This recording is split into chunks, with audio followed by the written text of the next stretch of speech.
the trucks have been.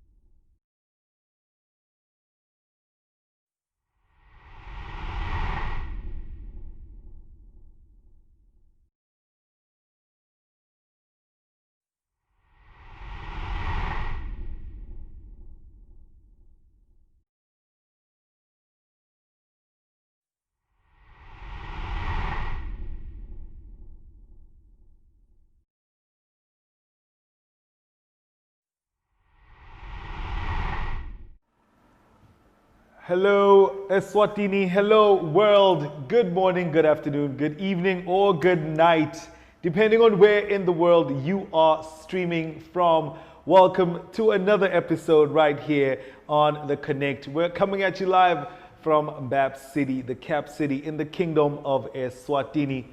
It's another beautiful day out there, man. I just hope you guys are taking in the sun. There's a little bit of breeze. It's just a lovely day in Africa. And I'm here with my co-host, the ever so pretty Miss Shelley Shells. Hello. Hello. I thought you were going to do your half-an-hour introduction. It's okay. I wasn't quite ready to come in there. I was told we don't have time, so I was like, okay. That's a good thing. Thanks for the message. Good morning. Welcome, guys. Thank you for tuning in. We do apologize for our late entry onto the waves.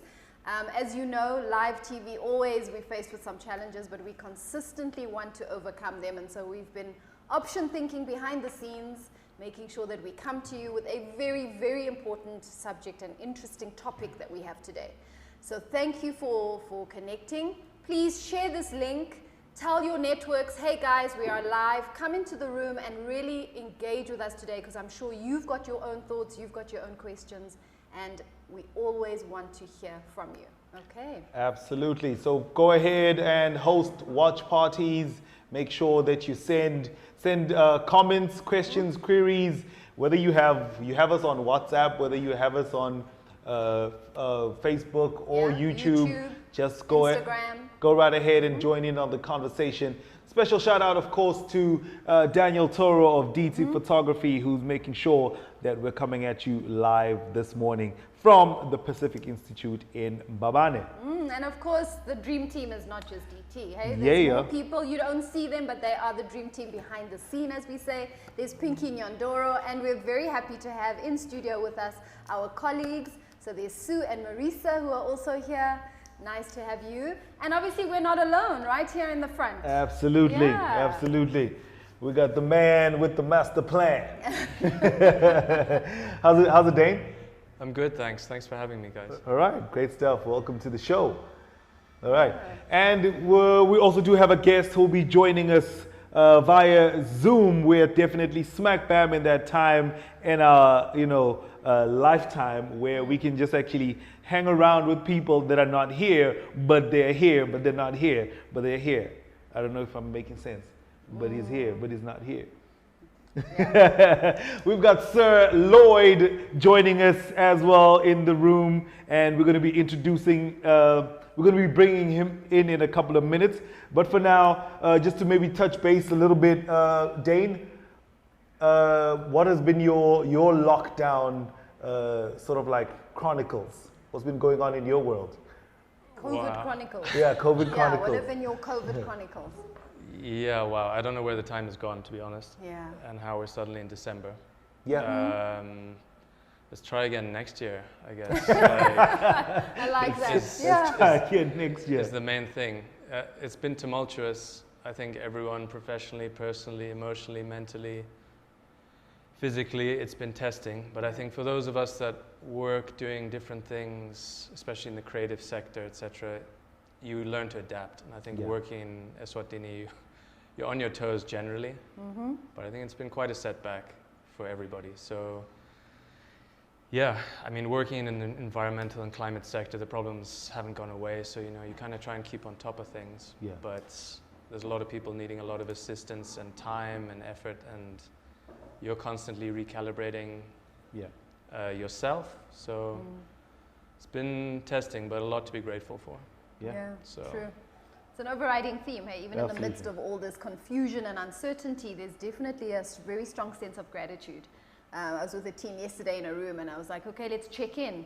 And almost everybody in the room was just about, I just feel a whole lot of gratitude for just to be alive, to be here, to still be moving forward. So yeah, I think that's the theme for 2020 is gratitude, I think, as we end this year. Yeah. And whatever that year, hey, it hasn't been 12 months, it's sort of been something.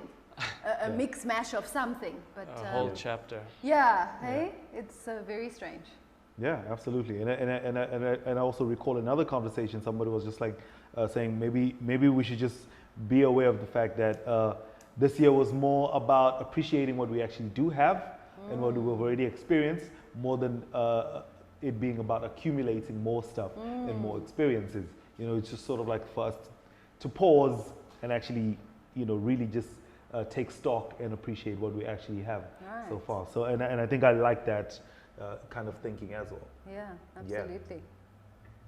Nice. Great stuff.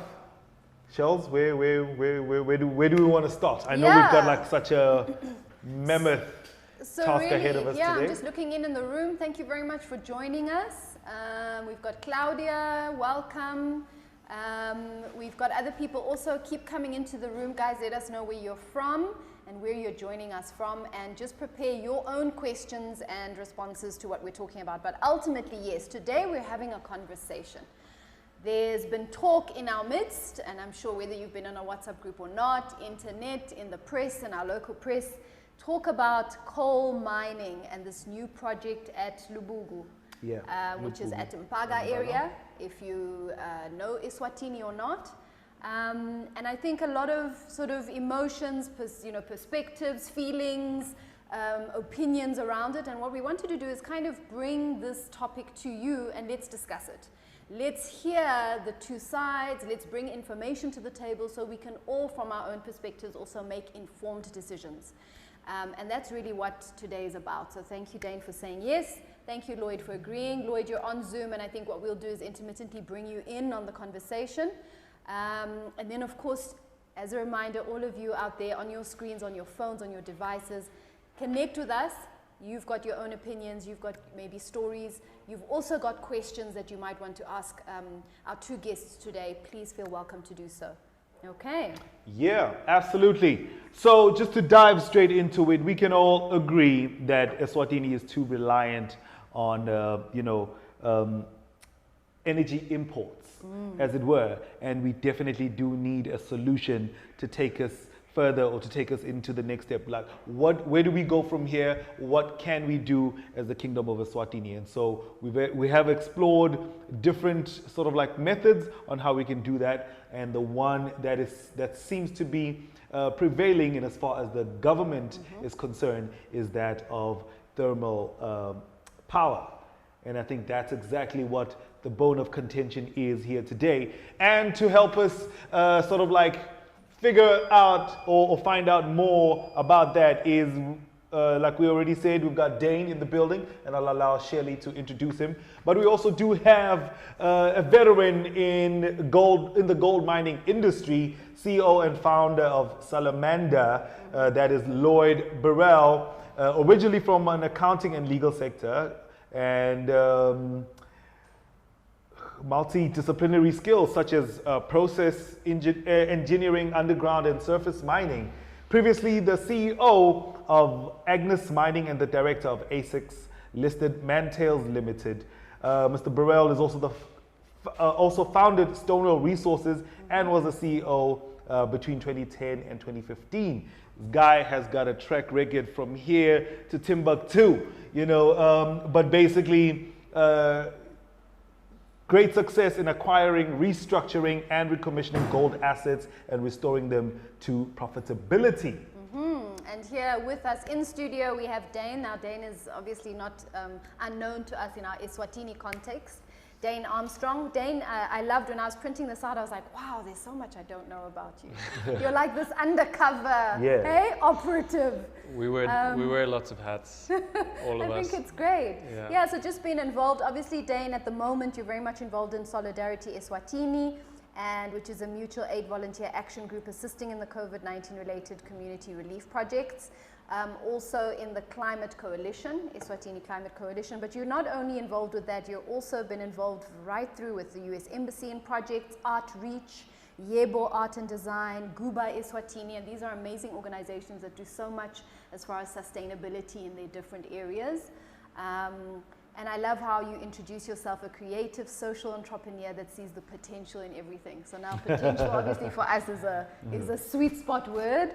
We love that. It's just really great to have you, and we're very interested to hear from your side also on this topic. Obviously you have your blog up, and for those of you who will go and Google, you'll be able to get in touch with Dane on different social media as well, if you'd like to continue the conversation after this. Absolutely. All right. So can we just go ahead and bring Lloyd in? Daniel Toro, are we ready to bring him in? Okay, not just yet. Okay, I'll get the cue from Daniel Toro, and then we'll bring Lloyd in. As in, are we ready to have a conversation with him? Okay, great stuff. Lloyd, hello, good morning, and welcome to the Connect. Thank you for having me. All right, great stuff. I think maybe let's just start by finding out what's going on in your world. What are your COVID chronicles? And then we'll dive into the topic of the day, just to get your energy. Where's your head? Where's your heart around this time that we're in right now? Okay, but personally, it's been fine. I've been very fortunate, and we've utilized the time to plan our road forward in terms of our mining operations. We are looking very closely at our big Cobolondo project, which you may have heard of, and very excited about that. Regrettably, though, living in South Africa, we're seeing some hard times coming, and that's been the tragedy of this, to see small business and your man on the street, the less wealthy, suffering, and that suffering is going to continue, I'm afraid, into next year. The prognosis is not very good. So personally, very blessed, but unfortunately, watching what's happening in South Africa and neighboring countries, not quite as pleasant, I'm afraid. All right. Thank you so much, Lloyd, for just being vulnerable and letting us into your personal and professional space this morning. Shelley? So I think, yeah, let's jump straight in, gentlemen, if you will. So ultimately, yes, like you say, there's probably hard times ahead, Lloyd. We see it on ourselves. We've seen how, and we are consistently talking about the radical changes that are happening, but also this real need. When we think power, obviously we are very reliant on power coming in from Eskom. That word seems to be a hashtag and has been going on for a long time. We obviously are aware that we potentially are coming to the end of some sort of relationship with buying power in from South Africa. What does this mean for us locally? So ultimately, we understand that we need to reduce our reliance on this imported power. Yeah. I think we can all agree on that. The next stage, though, is to know, so what's next? What's the next option we have? What's the how behind that? What does that look like? What is the potential in our space to generate our own power as Eswatini? And perhaps that's where we really need to go. So we obviously understand that there's been this proposed Lubhuku coal power plant that's been set up, right? Mm-hmm. And supposedly this is the response or the answer to us generating our own power. Okay. There is a price tag to this, and as we read through the different, write-ups, we're talking about 12 billion coal thermal power plant, okay, and obviously other infrastructure that needs to be considered. But there are many different parts to this, and there's obviously documentation that has come out of Eswatini as part of the Energy Master Plan 2020-2034 that was launched in 2018. So what does this power plant really mean for us? Yes, it's generating power, but there are many different aspects to it. And what are some of those things that we need to consider, Dane, in your opinion? Yeah, so I mean, there's so many different angles to unpack, and my background is in climate change science, adaptation, mitigation, and economics. Not necessarily an energy expert in terms of every single nitty-gritty, but I do know where we shouldn't go, and coal is definitely the wrong direction from almost every point of view. So I think, like you said, we've all gotten to the point where we understand we need energy independence in Eswatini. And my background is more in food, and we have the same problem with food here. You know, we're importing almost 90% of our food from South Africa. Energy, it's about 70% from South Africa and Mozambique.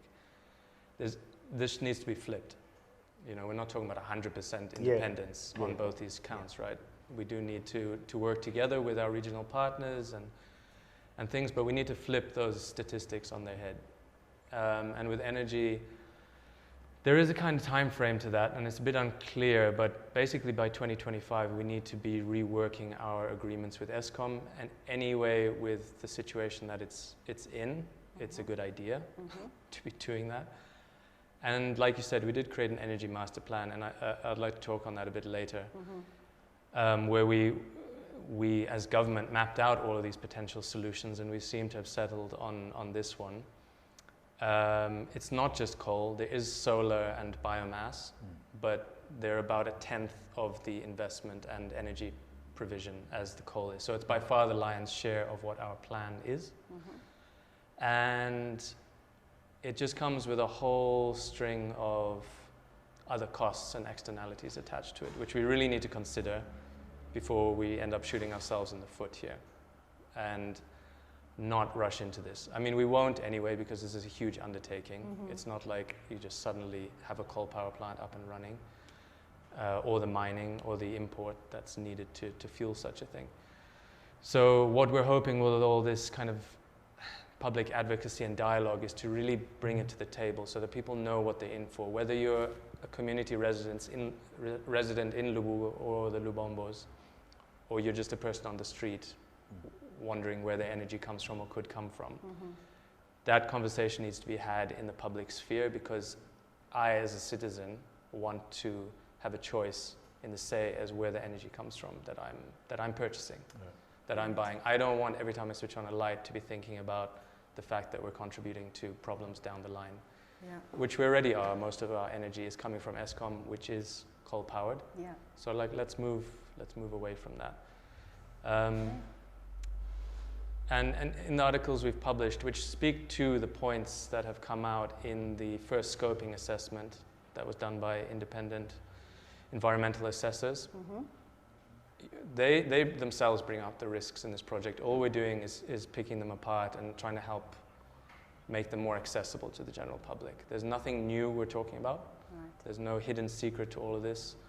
The threat to biodiversity in the region, the threat to air quality, the threat to the communities that stay there is a huge deal. But on top of that, you know, I also have a background in economics, and to me it doesn't make economic sense to be doing this. The world is moving away from fossil fuels.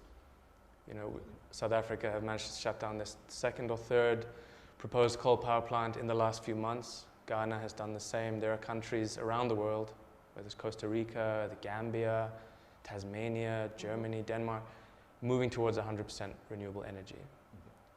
Why can't we be doing the same? I think if we were in a position where we had a coal power plant and we were thinking how quickly we can wrap it up, that's fine. Let's keep using it. You don't want to risk jobs and income, but because we haven't yet got that in motion, let's not set ourselves down a path of finding ourselves 10 years down the line and actually it's financially unfeasible to keep digging this out, to keep burning it. We're creating and upskilling jobs in a sector that's dying. We're going to have to reimagine what those people's work and livelihood will look like when we inevitably move away from this. So, you know, even without all the environmental and social costs, if you just want to look at this from an economic perspective and job creation, it doesn't make sense. All of the proposed things in here are estimating, based on assumptions that coal price remains the same for 25 years, for 15 years, that carbon taxes aren't introduced, that financiers want to keep on doing this. Those are all huge assumptions when the world is already moving away from this, and we end up finding ourselves with a stranded asset kind of the dirtiest white elephant that we've yet to create in the country. You know, and we've got a few white elephants. We have. So let's, you know, if we want to build things, really, let's think carefully here. It's not just about construction jobs. Thanks, Dane. Let's bring you in, Lloyd. So from your perspective, ultimately, like we opened up with the segment, we understand that we need to sort of reduce our reliance. In this Eswatini Energy Master Plan, which I'm sure you've had eyes on, there are many different options that were presented, I believe almost 10, yet we seem to have, you know, galvanized behind this or decided to go with the one that is coal. And obviously, just in response to what's been happened, to what Dane has been sharing with us, what's your position on this from your perspective? Right. Well, fundamentally, I do not believe Eswatini has a choice. I believe it has to proceed with this coal-fired power station, gremlins, warts, and all. Now, before I entered the gold mining industry, and it seems like a lifetime ago, in the early 2000s, I was actually the Southern African representative of Sonatrach, which is the world's second largest natural gas provider, the Algerian equivalent of Sasol, if you like. And we were looking at the development of the Ibubesi and the Kudu gas fields of the West Coast with the view to providing natural gas to provide a base load to the Western Cape and to keep Moss gas going.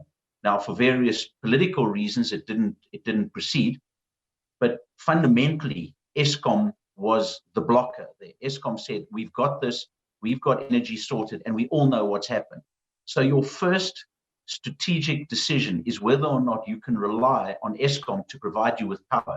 And I'll make a prediction that in 2024, 25, when your agreements are renegotiated, you can expect a steep increase in the price. And I'm not talking 5% or 10%. And regrettably, because you don't have any other options, you'll be forced to take whatever Eskom dish out. And you'll have to assess for yourself which constituents Eskom will serve first.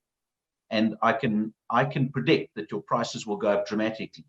That's the first point. The second point is that Eskom has an unstable platform, very unstable. We got to know those power plants pretty well. And even 20 years ago, they were nearing end of life.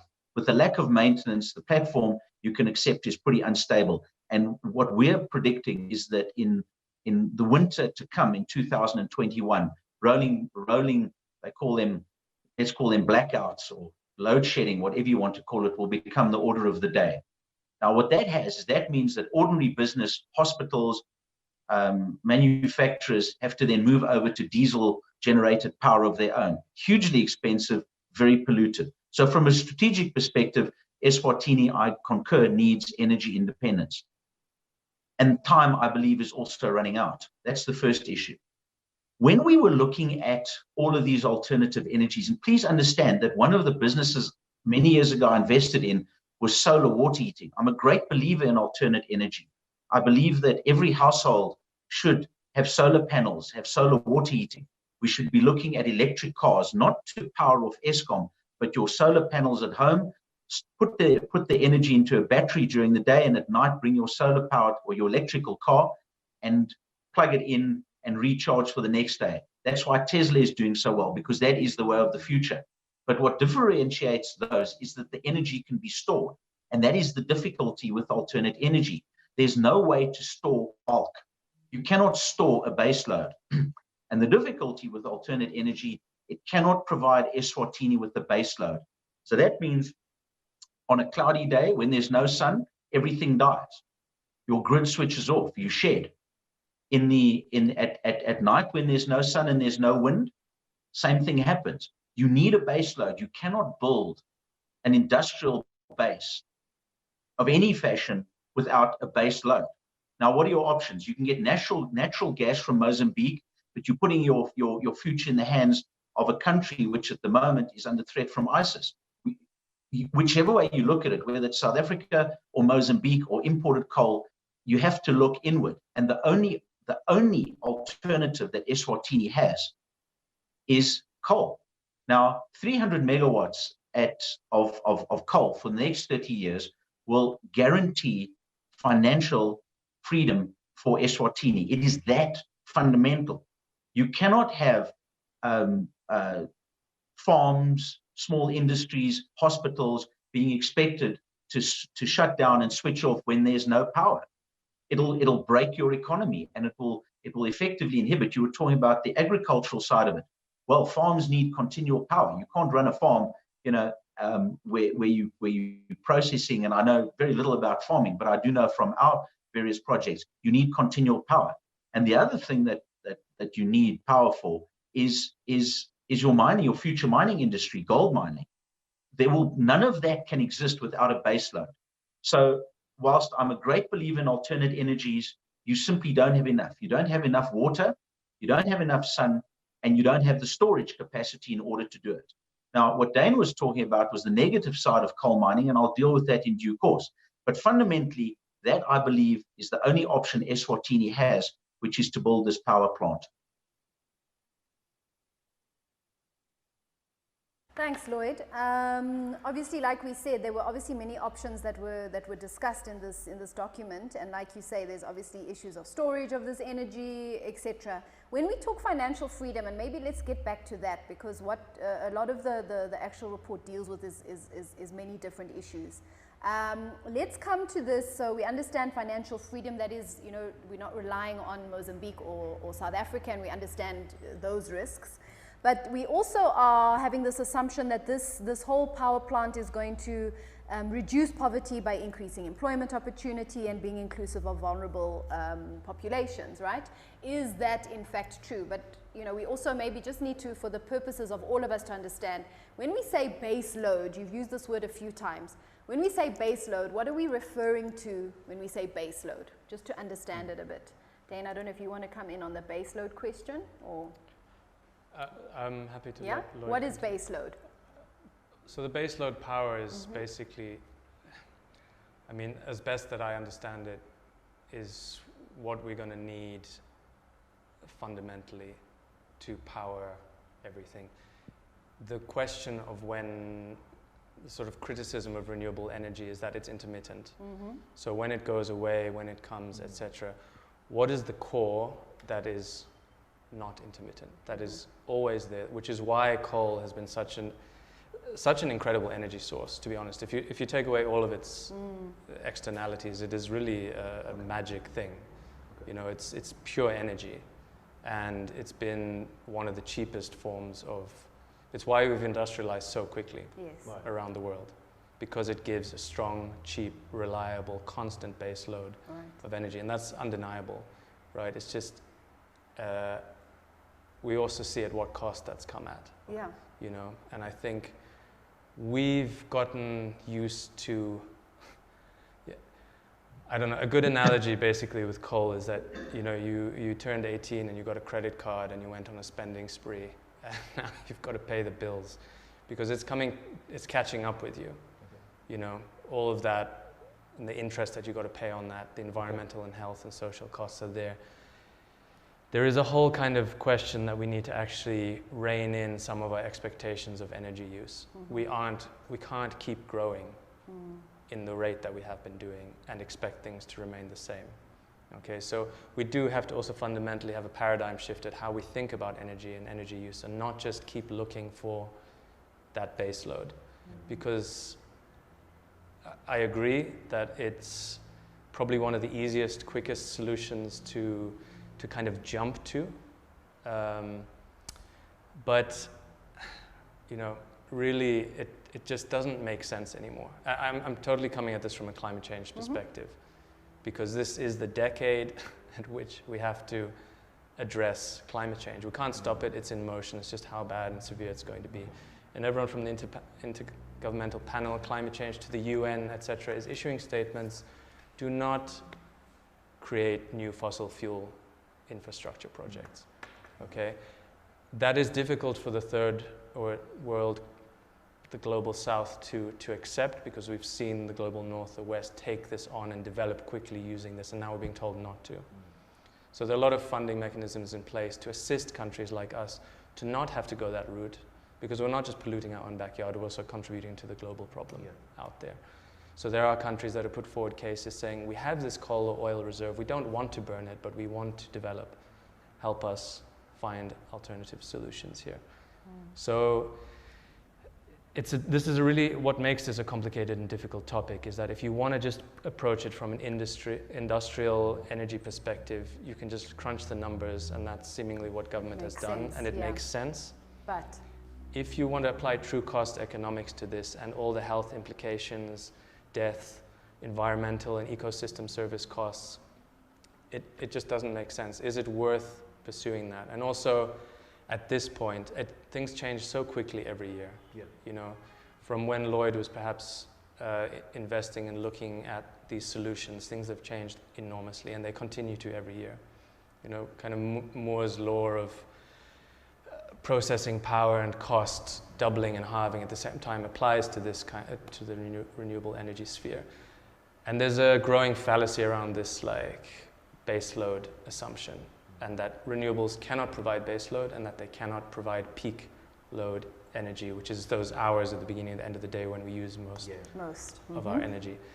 And it's now cheaper in a lot of countries, including South Africa, to start investing in renewable energy. And the infrastructure and the energy supply is becoming more and more guaranteed, basically. So all we're talking about here is 12 billion emalangeni. If you want to apply that, we need less to get the same amount of power reliably from a mixed bag. I would not say we can only get all of that power from just solar, just wind. We've already got hydro in place. We're putting up biomass. All those things together will provide us the base load. And energy storage is purely just a kind of, once we apply ourselves to it and you apply the money to it, it's there. The technology exists, and within 5 years we could set up an incredible system that powers our needs and kind of reins us in a little bit, saying, well, you know, this is how much energy we're going to create, not this much.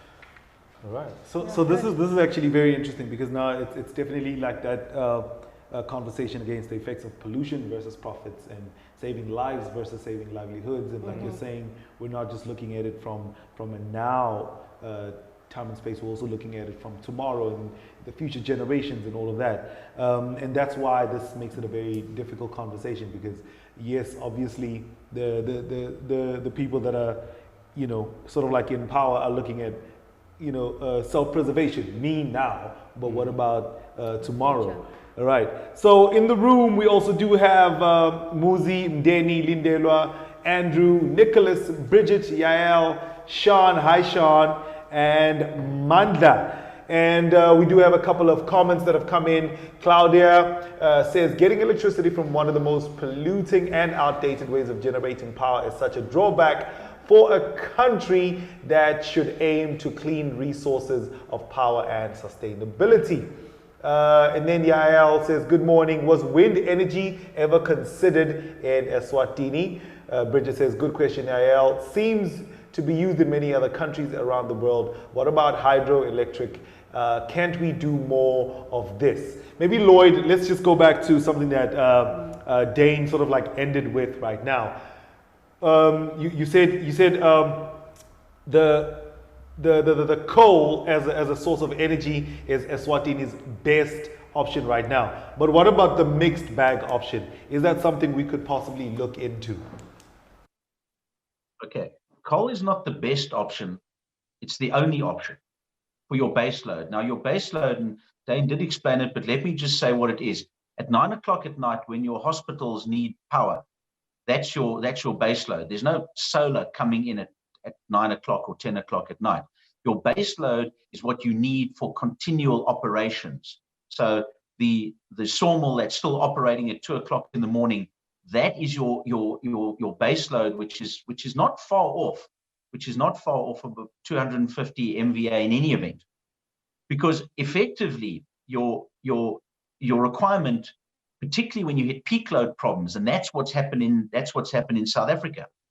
The amount of power that's being drawn is actually not sufficiently catered for by the power stations, because so many of them are under care and maintenance or being repaired. So effectively what happens, if you don't have a base load, you don't have an economy. Let's be absolutely clear on that. You've seen, and I need to just emphasize this, because people look across the border, and I travel around Southern Africa extensively, is that you look across the border and you see this mighty country next to you with all of this power. That's not the case anymore. In 1997, South Africa was the world's largest gold producer with 65 mines producing 500 tons of gold a year. Eskom saw this as the perfect opportunity to start to strip cash from the gold mines. More and more closed down. The number one reason for gold mines closing down in South Africa is because of a lack of cheap energy. As energy got more and more expensive. So, Dane, you point out I was in the energy industry 20 years ago, but I can assure you, in the opening of a mine that we're busy looking at, the provision of energy is our number one. I'm spending more time analyzing our energy options than I think even on the resource. So fundamentally, if you do not get your base, your energy mix right, your industries will suffer. Now, the question is, can alternate energies replace that? So you've got the Magugu Dam, which will give you, I don't know, if the rains are good, maybe 20 or 30 MVA. You've got solar, which could probably give you about another 100 or 150. Up in the highlands, the solar insulation rates are not great. They're not bad. But in winter, they're actually pretty low. Now, what happens when you go home after work on a winter's day? You start cooking, you bath the kids, you do all of that, and suddenly the energy spikes right as the sun is setting. So where does that energy come from? Or you switch off 150,000 households, which is what's been happening in South Africa. So fundamentally, you can get a significant amount of energy from your alternate energy sources, but it's variable and it's unreliable. So what's going to give you that base load when that is not producing? Now, the big problem that has bedeviled these schemes in South Africa is that you're paying, they become fairly cost effective, but Eskom has to pay for the alternate energy for the wind farm or the solar farm, but they still expected to keep their baseload power stations going. So in effect, you've got this double whammy of costs that's being put onto the consumer, because Eskom still have to keep their coal-fired power stations going, because if the wind stops or the sun doesn't shine, which happens quite a lot, then someone still has to provide the power. Now, when I say there's no option, a mixed bag, of course, it would be marvelous to have alternate energy, and you can get very clever with coal-fired power stations. For example, I see the Lubhuku power station envisages one boiler. I don't think that's smart. I think there should be 5 or 6 50 MVA boilers so that you can power them down.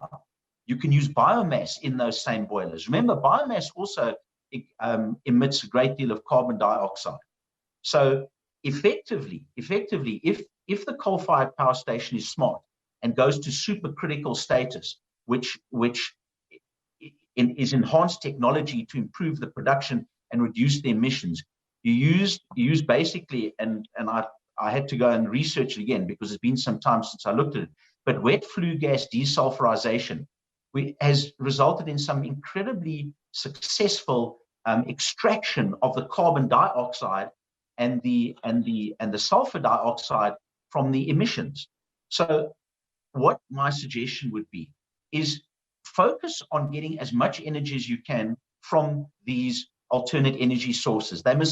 Those initiatives are applauded, they should be continued with, they should be encouraged, and they should be financed. But you need to focus on a more efficient baseload production with multiple units, and secondly, to make sure that your wet flue gas separation or desulfurization is world class. Now that's expensive. It's going to add an extra 2 billion to the cost, but I can tell you it is worth every single cent. And provided the environmentalists, such as Dane, are making sure that the emissions are controlled and that the deposition of the waste is properly managed, for example, with lined beds, you won't have as much of a problem as you've seen in Witbank, which I agree is an abomination. But remember, those were designed and built 60, 70 years ago. They've long since reached their sell-by date, and we've kept them going because South Africa hasn't upgraded the system. But essentially, no matter how I would like to see alternate energies in place. It is not feasible. And if you have an inexpensive baseload, which is environmentally as friendly and as controlled as possible, then you can start to attract more inward investment into agriculture. You're not going to replace your agricultural sector if you're expecting all of those farmers to go completely solar. Simply put, I do not believe Eswatini has a choice. To achieve energy independence, it is going to have to embark on this coal-fired power station. Bring in all the alternate energies by all means. Absolutely applaud those, but make sure that the rehabilitation and the environmental factors which are applied to the station are world-class. And there are plants that are being built in China, which, by the way, is building another 150 coal-fired power stations as we speak. If you look at the effort that's been put in by certain German companies and Chinese companies to reduce the emissions, I think that would put you on a much better path. Thanks, Lloyd. Yeah, so there's much to be considered, and I think we need to delve a little bit more into the costs. I think we appreciate that there's obviously some gains to be had by this, and many considerations to be made, economic, etc. But coming on to the point of, and I think this is possibly where a lot of people are sitting, is in the space that Eswatini has this sort of first class or first world vision. The rest of the world seems to be moving away from this type of energy production into different aspects. And yes, there's a lot of infrastructure to be considered. There's obviously financial backing, etc., that goes into that to allow for that. But really, what is the cost that it's having on the environment? And that's really where I think a lot of people's hearts and minds are thinking. What is the cost to this? So the gains I think we've spoken to. I'd like us to flip the script a little bit and really answer some of these questions. You know, like, is it really going to increase employment, and what does that look and feel like? If we're saying that there's coal for 30 to 40 years, surely in that time we need to also think of how we transition more out of that. Also, what is the cost to, like you say, yes, infrastructure, protecting the environment, but unfortunately there seems to be sort of a lot of negative connotation about how mines actually pollute more than they sort of save or preserve in that space. And we know this, you know, you only have to drive from here to Joburg to see the big mine dumps and hear that, you know, often we feel that it's, you know, it's cheaper to just dump than to rehabilitate, right? So there's a lot of different conversation happening in that space, and I want us to jump into there, but I'd like to also allow the people in the room just to share what they're thinking, and maybe during our conversation answer some of these questions. So Claudia is just sharing our country is doomed with short-term planning and short-term economic considerations. Renewable is the only way forward for from a sustainable point of view. What are we leaving for the future generations? So again, what is the long-term impact on this supposedly sort of short, medium-term response to the need that we need? Do we know the current baseline of renewable energy sources and supply in Eswatini for businesses and various industrial sectors? What is available now other than household level usage? And what are the options and timeframes to build upon this baseline if it exists? Okay, so really understanding what currently do we know about what we are or can provide in order to have a better picture as to how this new project is going to either complement, you know, where it sits in this big picture. Okay. And then there's quite a big one from Debbie. So maybe let's go to that. When we talk cost, let's talk about a few issues. And like I said, there's the issue of poverty. We're speaking about that. Land ownership, biodiversity, water issues. Okay, we need to understand that. That's a huge one as well. And obviously emissions, you touched on it, Lloyd. Where would you like to start on this? So let's just talk to, you know, cost to the environment. I think you did touch on it. Let's go there, environmentally. Well, I mean, environmentally, it's a bit like giving a pack of cigarettes to a lung cancer patient, unfortunately. I mean, it's probably the easiest analogy. Things have gotten more efficient, for sure, and it's in the same way that cars are less polluting now than they were 20 years ago, 50 years ago. They're still polluting, okay? So that's the point here. Clean coal is a myth. It has gotten more efficient. It has gotten slightly better. We don't have to choose it. So why greenwash something and go down that route? There's only two possible avenues down there. Either it just doesn't fulfill its lifespan and its return on investment at all, because any number of carbon tax, cost of production, cost of import, not enough supply, there's a whole range of things that could make it so. Or it does fulfill its lifespan and pollutes as much as it possibly can within that, leaving us in the same position as we're in now, where we have to unravel things, find some kind of transition into a new energy sector. Why do that again when we can do that now? You know, why are we creating certainty of jobs for one generation when we could be doing it for many generations? Okay, so it's a bit of a moot point, really, unfortunately. And I think, you know, I would just like to, I don't like reading from my phone, but it speaks to some of the questions that have been coming up on here, because I would really encourage everybody to actually read the whole Eswatini Energy Master Plan, because it shows that we do plan things as a country. We do put effort into it. It's just sometimes we don't take notice of it. And in this case, this is a government publication. Okay, this is by the Ministry of Natural Resources here. It was released 2 years ago, and it took 2 years to compile. Right. With experts from outside the country, but mostly compiled by experts inside the country. And it basically gave 10 possible trajectories which were mapped. One was base case, which is kind of our current trajectory, or full import, or 100% renewable energy mix. So two of the options were called forced coal. Okay, forced coal 1 and 2. One was for 300 megawatts, one is for 600 megawatts. So what's clear here is that we have, out of those 10, we have gone for the one option called forced coal 1. The name says a lot. Okay, so we've been given 10 options. The document states this: the coal technology is proved to not be economically feasible unless they are forced. The introduction of coal power limits the local exploitation of renewable energy resources fully. Apart from constraining diversification of the country's energy mix, both coal scenarios require significant amounts of capital investment. The overall investment requirements for forced coal 1 scenario is $1.3 billion, whereas the base case, which is a current trajectory, amounts to $888 million. The renewable energy option, which in the document is called limited import 3 scenario, which depicts a pathway where 100% of domestic energy is renewable, and we still are importing about 20%. So the increased share of renewable energy then brings significant benefits, and this can be achieved for just over 1 billion, so 0.3 billion less than going the coal option. So coal isn't the cheapest option, and this is government's own publication. It also concludes with some of the following: the energy landscape in 2034 will be fundamentally different than that of today.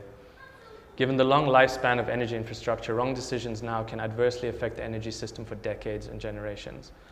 Long-term planning is crucial to support cost-effective development of energy infrastructure, including integrating larger shares of renewable energy into the generation mix. Under the forced coal scenarios, domestic energy production is dominated by coal power generation only. These scenarios are not consistent with the government policy of diversifying energy mix. Among the scenarios that broadly meet the overall policy goals that we have outlined as government, the imported limited number 3 with 100% renewables possesses the most balanced combination of desirable policy feature. This is government itself saying that to go the coal route is more expensive and it's forced at the expense of all other options. And actually, as what we have decided and outlined in our own constitution and our own policies since 2003, is that the limited import scenario, which is 100% renewable energy locally, is the way to go. And it finishes by saying, while new coal industry will also create jobs, the coal industry suffers from negative externalities, notably mining-related death, health impacts expected as a result of pollution from coal-based generation. In addition, global decarbonization ambition makes it harder for the coal industry to be attractive at all. Many financiers see the risk of coal investments becoming stranded assets. To be compatible with government's climate change commitments under the Paris Agreement, industrialization around clean energy appears to be the only desirable way forward, and rather than betting on any new coal-based capacity. Okay. It also says that in those 2 years, they did significant stakeholder exploration around the country. All the findings of that were rejecting the options under the 2 forced coal scenarios, and that the coal options were opposed fundamentally based on adverse impacts of power generation and more ambitious renewable energy deployed. So basically, in a nutshell, what that says is that government has made a plan, put in a lot of time, energy, and money into something which gave us 10 options. Its own plan said that these are not the best options. We also did extensive stakeholder investigation, which said, yes, that's not what we want. And we've ignored it. And gone for it. And gone for the option that is the second worst on the list. So it's a bit like asking your friends for advice and just ignoring all of them anyway, you know, because you've already kind of made your mind up. So to me, this highlights the fact that let's not assume always that we're reacting. We do plan in this country. We put in a lot of effort and planning into this. Please read it. It's 120 pages. At least read the executive summary and the end. But in between, you'll find all the costs, the externalities, everything has been laid out by us, by government, by the universities here, by researchers from outside the country, by South Africans. It paints a very clear picture of cost, energy, environmental impacts, social impacts. It's all there. So we don't have to redo this. The options are laid out for us. The question here is, why have we gone for what is not being advised within our own government, within our own stakeholder consultations? Why are we going for an expensive, polluting option when their own document states that we can provide adequate power and base load for peak energy within the next 10 years, and that will give us the time and investment needed to secure that beyond that point, speaking to the base load questions that Lloyd is bringing up. It won't be resolved in 5 years, but it gives us this kind of trajectory to really work towards. And if we start now, by 2025, when we reevaluate our ESCOM plans, we will be in a much better position. If we go down the Lubhuku plan, we will waste all that money and time.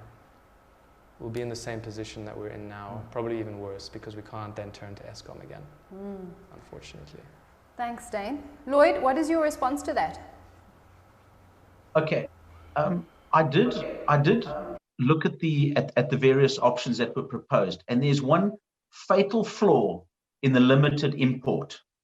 And remember, I'm South African, but I have a genuine and a deep affection for Eswatini, and we are heavily invested in the Kobelondo project. So it is imperative for our interests that this energy conundrum be solved optimally. However, if I look at the other side of it, the other side of the coin, let's accept that Eskom is in disarray. It is now in debt to the tune of 450 billion rand. It is no longer controlled by the government. It is controlled by the financiers. That's the reality of the situation Eskom is in. Now, the limited import route suggests that only 20 or 25% of the required energy will come from Eskom until you hit a peak load requirement. So let's say you have a cloudy day where there's no wind, which happens a lot. Now, all of a sudden, that 20% requirement jumps to 90%. Now, we in the mining industry, and we've just finished negotiations with Eskom, and they were not very pleasant or happy ones.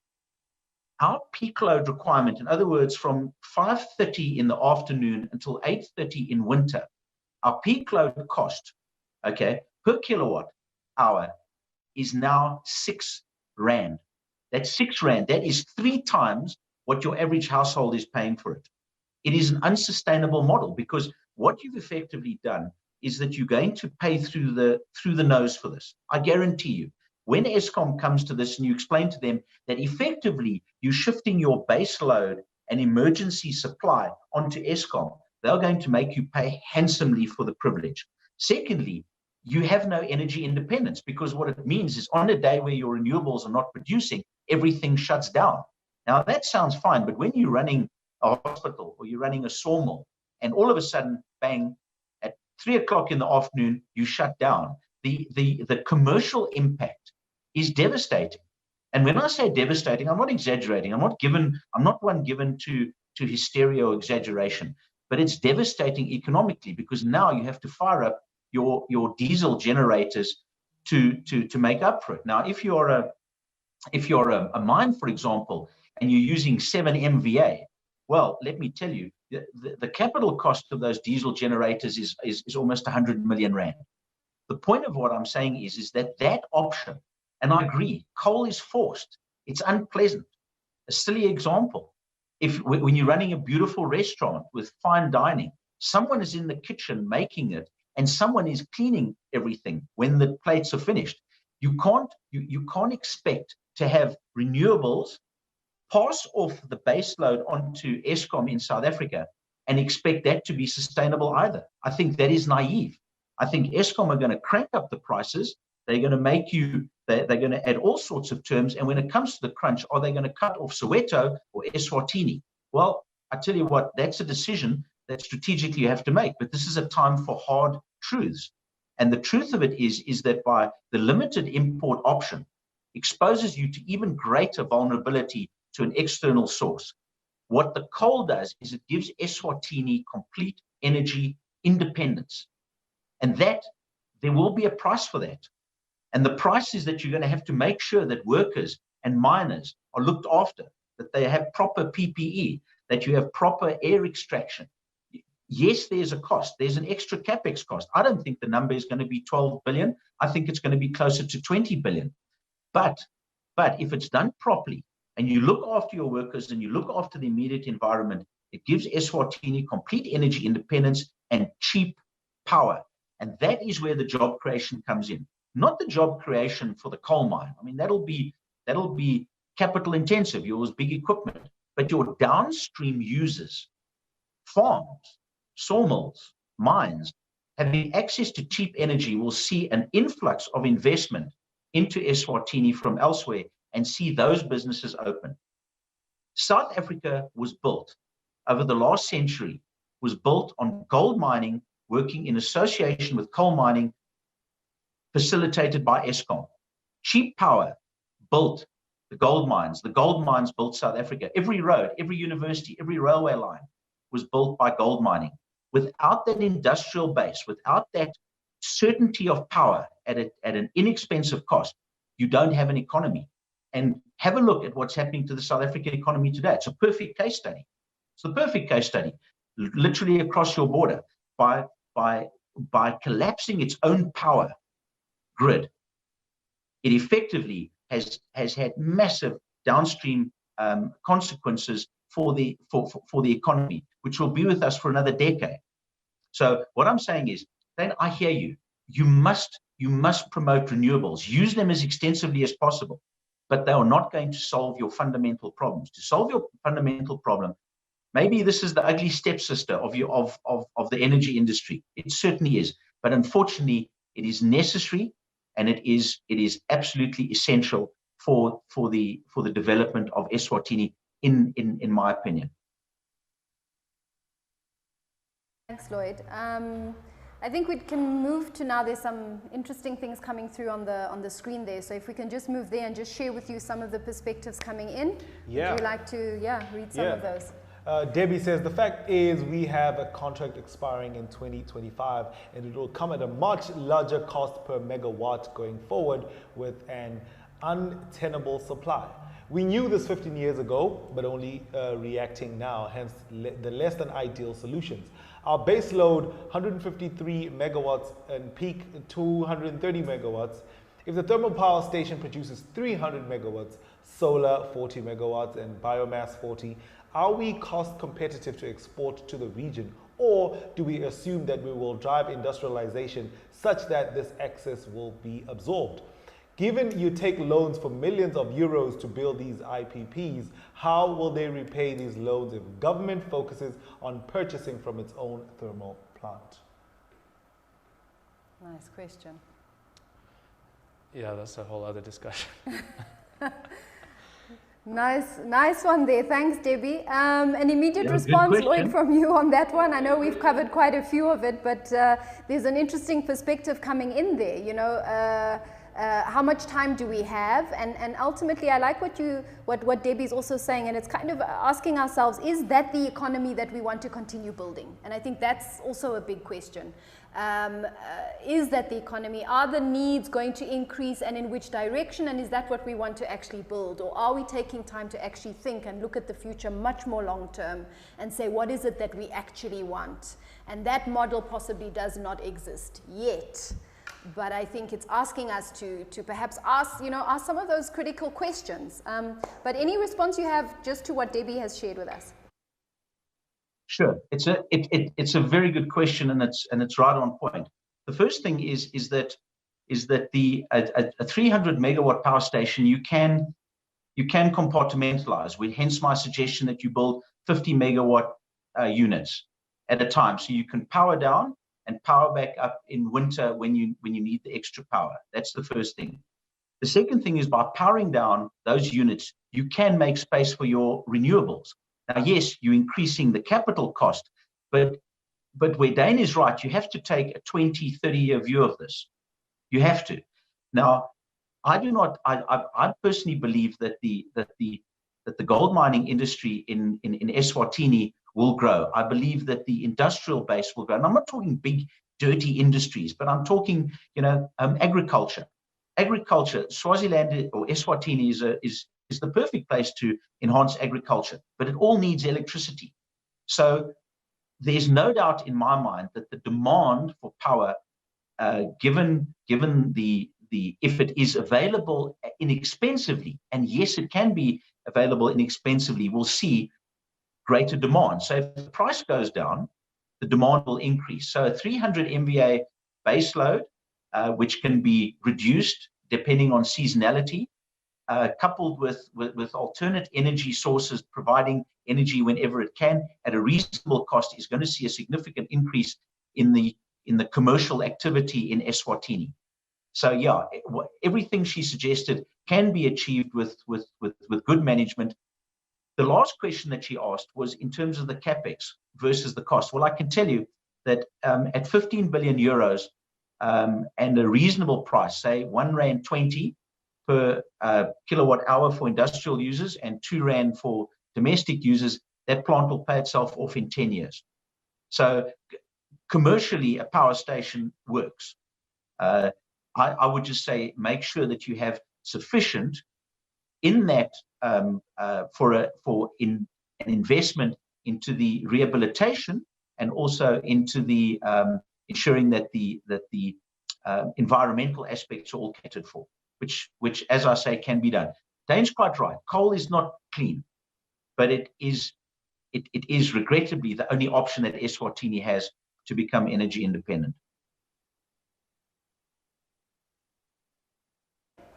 Maybe if we could go to the next one just to continue the conversation. Muzi's sharing, he's read that coal-fired plants contribute 241 million metric tons of CO2. This includes 114 pounds of lead, traces of uranium, and 720 tons of carbon monoxide. Coal alone is reportedly the contributor of 72% of greenhouse gases.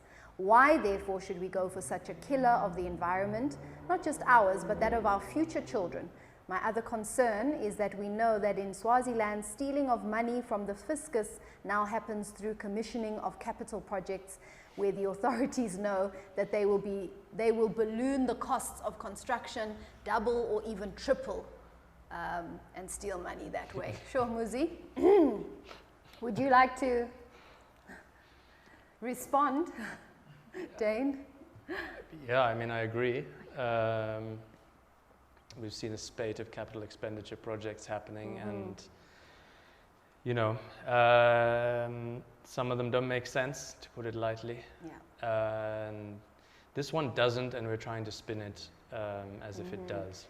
Because if we want to only focus on energy, sure, right? This is a solution, yes, and sense. It's viable and it works, and otherwise it wouldn't be one of our 10 options if it wasn't actually on the table.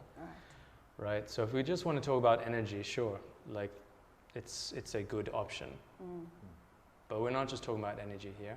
Yeah. We're talking about all sorts of other things. I mean, if I was opening up a mine here, or heavy industry, sure, I would be pushing for something like this, because I'm just kicking the can down the road and I'm looking for the next 10 to 20 years.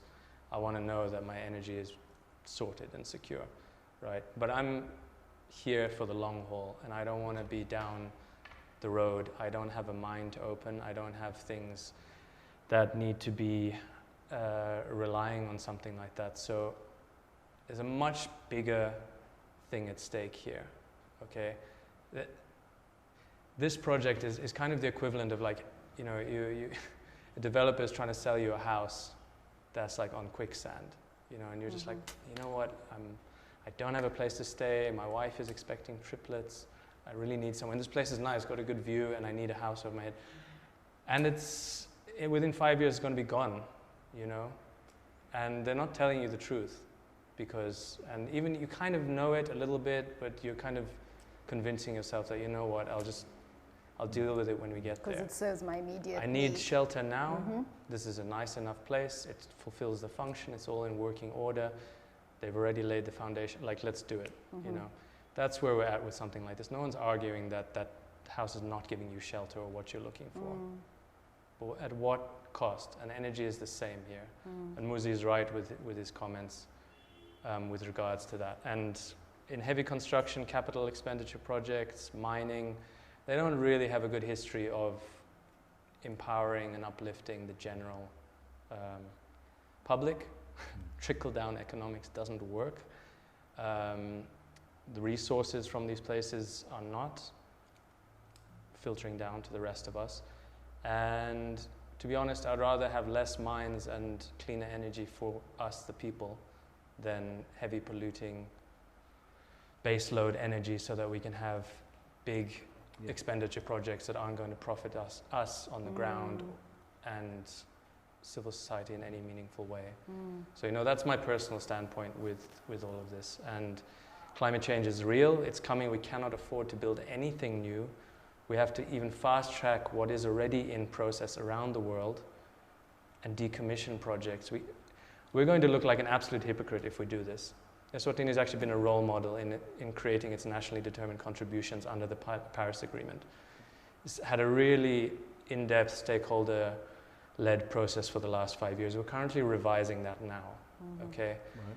If we undertake a project like this, we are putting at risk possible climate financing that we really need, ultimately. We're going to, at the very least, look like a hypocrite on the global stage. At worst, we're not going to get the kind of assistance that we need because we're spending our own money and getting loans on things that are directly in contradiction to what we are laying out as our own adaptation and mitigation plans in the face of climate change. This part of the world is going to be particularly hard hit. We haven't contributed to the problem that much. Let's not start now. It doesn't make any sense whatsoever. So we can talk energy till the cows come home, and all of these options make sense. All 10 options have viability within them. Coal makes energy. We could do it tomorrow. We will have energy. That's not the discussion, right? It's at what cost is this coming at? If you've got kids, it actually doesn't matter. Within our lifetimes, we're going to be seeing the effects coming. We think it's out of reach, but you know, we've had tropical cyclones here. If anyone remembers Thamsanqa or that kind of, it does happen, and it's going to happen more. We had droughts a few years ago. That kind of thing will speed up. Let's not accelerate the problem. Let's do everything we can to be ready for it. Let's not contribute to the problem. Let's actually create a role model of something that could be, if that comes at a cost of spending 10 years having a bit less energy than we might if we went down the coal route. Personally, I'm totally okay with that. I know that that's something people would have to make their minds up separately. But this project stands to enrich people in particular, that these kinds of big infrastructure projects do. Whoever builds this will make more money than anybody else. And the people that are investing in this, great. But, you know, for those of us that stand to be stuck with this thing for its lifetime and the effects of it long beyond that, I'm sorry, it doesn't make any sense whatsoever. Thanks, Dane. Yeah, now this one is is definitely a tough one and a conversation we're going to have and keep having, both in our private spaces and as a nation. You know what I mean? To see, okay, are we doing short-term fixes which are going to give us long-term problems, like Dane is saying, in terms of the long-term effects of something like this. But then at the same time, as Lloyd is saying, at this particular point in time, it looks like this is our only option. And I think maybe to summarize what what Daniel Toro just asked. Is it possible for us to find a solution that is going to give us clean environmental energy, keep the environment clean, but also give us a sustainable power supply? Is that even a possibility? It's possible if we start now. It's not possible today. Yeah. Okay. Right, but the rate at which things are changing away from fossil fuels, those costs are just going to go up and up. And the rate at which we're moving towards both adopting and financing and researching renewable energy, it just doesn't make sense to go any direction other than where everyone is heading. Okay. Because within 15 years, I mean, just think of the developments we've had within 15 years, within our like adult lifetimes. Yes. Right, like now imagine that applied at an accelerated pace to one particular area of energy. We're going to be living in a completely different world in 2034. So it's an incremental step-based process to get to that point that Daniel was talking about. And there is no such thing as completely clean energy. Renewables come with their own host of problems. Sure. Right, let's not pretend otherwise. They're reliant on fossil fuels themselves to have got where they are, but they are, like any new technology, trying to break out of where they've come from. And it's kind of up to government. All it is political will. The technology is there. And if we get onto that track, and within 15 years, we will be a hell of a lot closer to, if not where we want to be. We won't be there next year, and we won't be there by 2025, unfortunately. And I think for most of the questions, a lot of what we're being asked is are there options that we have, and can we maybe spend time and resources in thinking about those options as opposed to going to the most obvious. And if COVID has taught us anything, businesses are changing their business models. Industry changing business models, the way we build the infrastructure, the way we engage and use energy. There's a whole conversation that can be had around all those areas. And maybe we're being challenged in that space. We are a small nation, we have a small population. What is it that we could possibly do to meet the needs, but also think more long term as to where we are going? So the question really is, what do we want? And it's not what we want now, but what do we want more long term? I think that's perhaps what we are being really sort of challenged to explore in this space. Yeah, and I think just to say, like, we have a kind of moral and ethical dilemma on our hands, and we have an obligation to do what's right. I have no doubts that if this project happens, we will be looking at this, maybe watching this recording. We'll have to try and find some solace in knowing that, not just myself, but this point of view is and was the correct one. I don't know if there'll be any solace in that. I hope I'm not looking back at it at that point. Okay. But we really are. It is a moral obligation to not cause harm for the majority of people and life on this planet. And it really boils down to that. We can throw energy and costs and everything out the window and just look at it from that point, because it's real. It really is. Thanks, Dane. Let's go back to the comments and then bring you in, Lloyd. There are many options beyond. Yeah, no, absolutely. Go ahead. Yeah. All right. Okay. It's all very well and good for us to be looking at 40, 50 years in the future. But right now we are sitting with a massive unemployment problem in sub-Saharan Africa, massive. Whether it's Zimbabwe, Mozambique, Eswatini, South Africa, Namibia. That has to be solved, because it's not going to be solved in 20 or 30 years' time. There's a great deal of literature on the impact of life expectancy relative to unemployment. If you're unemployed, you die younger. And that to me is a ghastly scenario. It's appalling. We have a duty. We're talking about a moral duty. We also have a moral duty to the people that are with us here and now. Now, the perception that mining, for example, and I know these numbers very well because I've been involved in it, but they don't differ very much with invested businesses that come in. Gold mining over the last century, platinum mining, yielded approximately 8% of revenue to the funders. So the funder who would go and put $1 billion into a mine like ERPM would receive anywhere from 7 to 8% of the revenue as the return on their investment. the government received about 7 or 8% in royalties and taxes. So what happened to the other $84 per 100 or the other 84%? Well, it went to pay salaries. It went to pay the wages. It went to pay the manufacturers, the transporters, the providers of reagent. It was plowed back into the economy. So when the Boilermaker got paid his salary check, he went and paid the school fees for his kids, or went and bought a TV, and the TV salesman bought a kettle, and so on. The multiplier effect of mining is massive. The beneficiary of mining and of industry and new businesses coming in is to the economy. Yes, the shareholders are entitled to a reward, and many of them represent pension funds. They're entitled to it. They've taken the risk. They should get a return. Otherwise, if that was not implemented, you would not be able to retire when you're 65. So the major beneficiary of investment into Eswatini will be the country itself. And this is where I see a big disconnect. Yes, we have to preserve our environment for future generations, but they're not going to be future generations if the current generation is fundamentally unemployed and has no future outcome. All right, to be sitting and having been unemployed for 4 or 5 years because your business that you worked in is closed down is devastating. All right, it has a huge impact from a societal perspective. We all know that.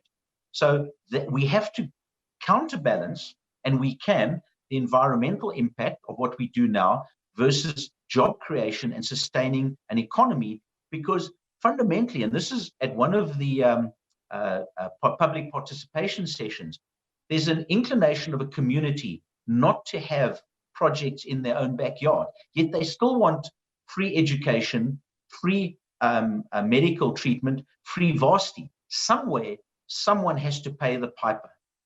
Somewhere, you have to have an economy that can fulfill the dreams and aspirations of the current and the future generation. I'm pointing out, and I feel that the evidence backs me on this one. If you are creating a business and you have access to cheap, reliable power, you are far more inclined to make the capital investment into that business, whether it's agriculture or mining or whatever it is. That business creates jobs. Yes, you will make a profit out of this business, otherwise you wouldn't be doing it. But the bulk of the benefit of that goes to the nation, it goes to the tax man, it goes to the employees, and we mustn't lose sight of that.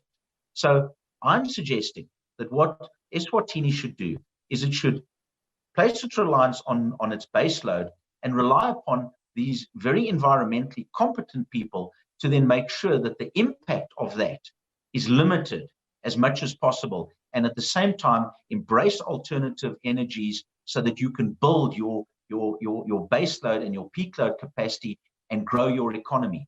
Without that power station, the Eswatini economy does not grow.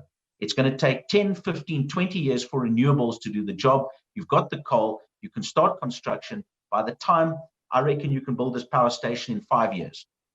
Just by the time that Eskom starts to put the hammer down on the pricing that you have to pay. So I hear the arguments. I believe that one has to be cautious, one has to be cognizant of future generations and making sure that the environmental impacts are reduced, but you have to have your base load to build your economy. And the only place that's going to come from and give you energy independence is from this coal-fired power station, I'm afraid. It's the reality of it. Lloyd, I think though, there's, what keeps coming up is this question of dependency, and where we put it, where we place it, and how we build to increase it or to reduce it in all spheres. And just to share, guys, for those of us who have been in Eswatini, we've seen projects, and yes, we talked about investment, it was great, but it didn't add value into the communities. We didn't see more clinics, we didn't see schools being built, we saw nothing. In actual fact, it was extraction. And it didn't serve our community. So in theory, yes, it's great, and all those are potentials and possibilities. Do they actually play out in the real? And I think this is also where we need to really see proof that this is what potentially could happen, and have a long-term plan that meets both the need, but also looks at a phased approach, and something that looks towards moving away from this and really preserving not only human life, but the environment. I just want to come back to some comments here. There are many options beyond coal. This is Liliana, and to suggest coal is the only option is simply incorrect and incredibly dangerous. Renewables are diverse, waste to energy, and others which could be used to provide the base load or to be used above energy imports while transitioning. To simply look at how to supply energy to mines and industrial agriculture is also very problematic, and to continue dependence on extractive industries which are destructive on every level and will keep countries of the South indebted and in poverty. Mandla says, it seems that the coal thermal plant is protecting the interests of mining as a high priority. I think diesel generators and limited import as part of the base load will be easier to dismantle and come at a lower cost when the environment is properly considered in a global setting of the climate crisis. Let's try create an economy that works with the environment. Ecotourism and agriculture, for example. Okay, with the level of corruption that we have, it will be impossible to do rehabilitation and environmental controls that Lloyd talks about. And again, we are disregarding the future of our children based on short-term economic gain for a few greedy companies and government. Okay, and so a lot of these comments in the same. Mining perhaps is the worst. Some are feeling what Lloyd is saying is just the brainwashed version from mining companies. They take all the profit from the countries they bleed, no profit for miners besides the strict minimum for survival. And health issues, of course we know that those are always risk. Okay, what is the return on investment for green options of power? I think, Mandla, we've possibly just alluded to some of those in this discussion, so I hope maybe that question has somehow been spoken to. It comes in terms of money, but it also comes at an uncountable benefit in terms of ecosystems and environmental gains that will continue to pay forever. Okay, so ultimately we see that there's a lot of perspective on this, as far as we all understand that there's a need that needs to be met. The way in which we go about it is, I think, what people are challenging. Can we option think about it? Can we look at our economy currently and look at how we change that model? Can we look at how our dependency is on the current grids? Can we look at, and like you mentioned, Lloyd, a lot comes up with Eskom. Eskom itself is relooking at its model and how it generates and provides power. So, we can see that there is certainly movement in this space, that's for sure. And there's some very strong opinions and strong research on both sides of the camp. Yeah. But hopefully what we've done, ladies and gents, today is with Lloyd and with Dane, been able to speak to this from the different perspectives, to provide information, and to also redirect you to go and read on some of these documents that are available. And it's just all in the interest to make a more informed decision. Yeah. This is something that impacts every one of us, and very often we're not engaged in these discussions, right? And somehow this has come up, and what we really want to do is invite people to be engaged at every level in this project, and to really make your own informed decision, and to also discuss it with others so that we can educate and share this information. But yeah, I think it's just to say, Lloyd, I'd like to hand over to you just as we close the session down. Unfortunately, this brings us to the end of this Connect. It's obviously a conversation that needs to continue happening, and it will. I think we can very confidently say that. But maybe just very quickly, what is your last sort of parting message, note that you would like to say? Then we'll hand over to you, Dane, and close the session down. But over to you, Lloyd. Okay. There's always a great deal of emotion around mining, and we've been well acquainted with it for the last 20 years, and many of these viewpoints are completely valid. The problem though is that there's a misconception with the amount of taxation levied on mining companies, with the input costs that are levied on mining companies. It is imperative, if there's one task that I have today, it's to convey that mining benefits, I'm talking commercially, the primary beneficiaries are the let's call it the country. But if the government doesn't get taxation, if the investors do not get a return, if the staff are not properly paid, if your suppliers are not properly paid, it will fail. What I'm saying is a successful mine actually caters to the needs of everybody. Now, what has happened, and I acknowledge this, is that mining has in the past, in the absence of environmental oversight, overstepped the mark. I'm not in any way disputing that. And that is why I've been hammering on this point, that we have in this new environment. We have a much better system of oversight, and provided the administration of the environmental components is properly done and paid for, the harm caused by mining can be significantly mitigated. That's very important. But fundamentally, somewhere, somehow, someone has to pay for the universities. Someone has to pay for the hospitals. Someone has to pay for the kids to go to school. Someone has to pay for your retirement. And that comes from wealth creation. Tourism is not wealth creation. That's the transfer of funds from someone to someone else. Yes, for Eswatini, that's fine. But as we've seen, you have something like COVID, or you have another place that emerges, and all of a sudden that's not true wealth creation. Wealth creation, for example, is agriculture or mining. And they're not rent-seeking industries because of what they generate. The issue, though, is the control of their performance. If those operations are controlled, then you are in a far, far better position. You have the best of both worlds. And that's what I'm suggesting. Have the best of both worlds. Now, in conclusion, let me say this. I would love not to see the power station there. I really would. I'm saying there's no option to it. If Eswatini wishes to achieve energy independence and sustain itself for the next 10 years until alternate energy becomes far more conducive to base loading, that's what they have to do. I'm afraid that's the reality of it. And I've heard the arguments. I've listened to them. I've understood them. I've read all of the opinion pieces. But fundamentally, I do not believe Eswatini has a choice. But in mitigation, make sure that the environmental controls are in place and do it smartly, do it cleverly. And I believe that it will actually satisfy the requirements of all the interested and affected parties. Thank you very much, Lloyd. Thanks for agreeing to be on the panel. Yeah. Thank you for joining us. Thank you for having me. And just putting your time aside to be on the show with us. Thank you very much. And we wish you well and good health. Stay safe. The numbers seem to be going up. Yeah. Okay. Dane, over to you. Thank you very much. Lloyd obviously spoke about wealth. In the same sentence, we put health. Health and wealth, and even the way we define those things has changed. We say if and can. Those are obviously possibilities. There's no guarantee. Mm-hmm. From your perspective, what would you like to say just to conclude this particular session, not the discussion, of course, because as we said, this is going to keep being spoken about for sure. Of course, yeah, and we're going to have to keep talking about it. And getting people engaged in their own future instead of waiting for some unknown entity to make these decisions for us. Yeah, so I think, I understand totally Lloyd's point of view. It makes sense coming from his point of view. And I think since the Industrial Revolution, we have created a lot of wealth and growth in the world, an enormous amount.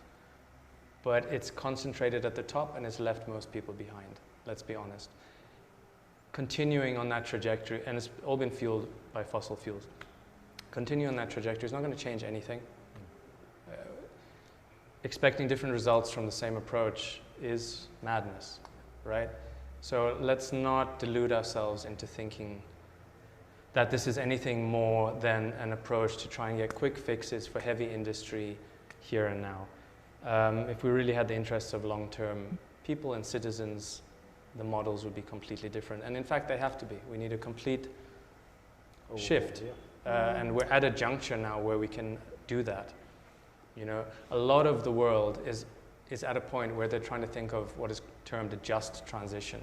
So how to transition away from a reliance on fossil fuel, because they have industry investment jobs that are stuck in this and that need to be changed into something else. We're not at that point. We don't have that transition to make.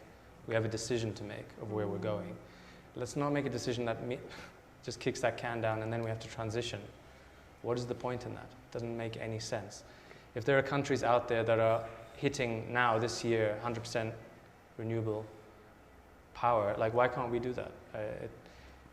That should be our goal, honestly. Renewable energy jobs are one of the fastest growing in the world. Fossil fuel jobs are one of the fastest declining and the most at risk. So that doesn't hold true. And if it's really about the interest of bringing up as many as we can, then let's go for the options that inherently bring that to the fore.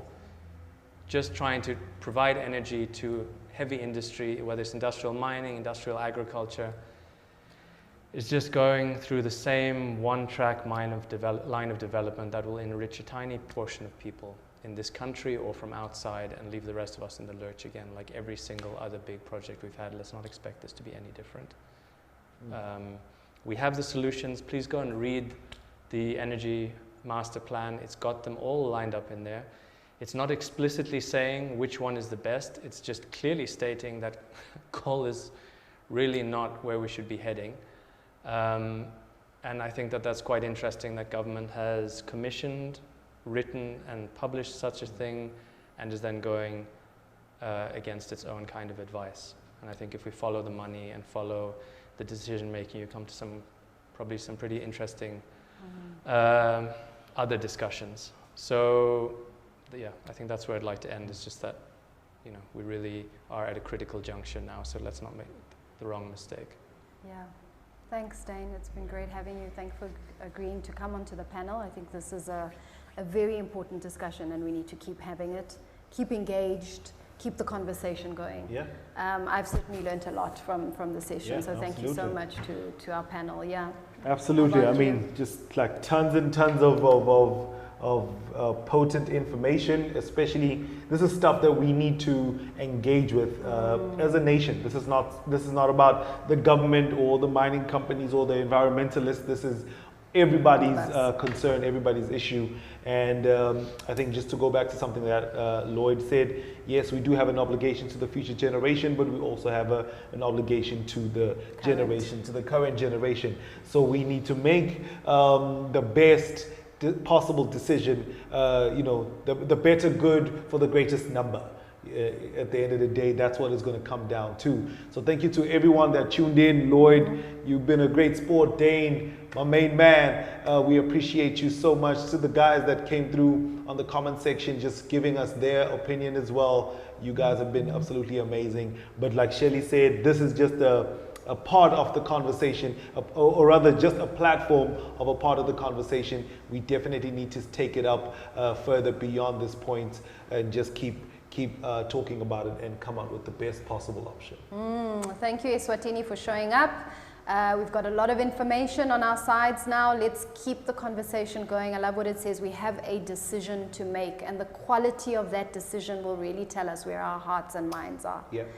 And that's the truth of the matter. Can we option think around these things? Absolutely. Is there potential and possibility? Yes. Can we be a flagship? Yes. But at the end of the day, we ask and answer one question.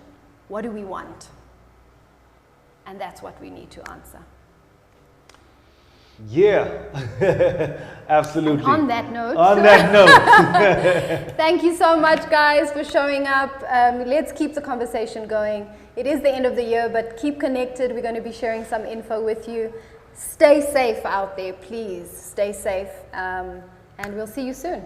Absolutely. Pinky Nyandoro in the background salutes Daniel Toro, the master, for another brilliant live stream. Thank you. And to the Pacific Institute team for allowing us to use their premises. It's been such a pleasure. Like Shelley said, keep safe. We will see you on the next episode of The Connect. Salute.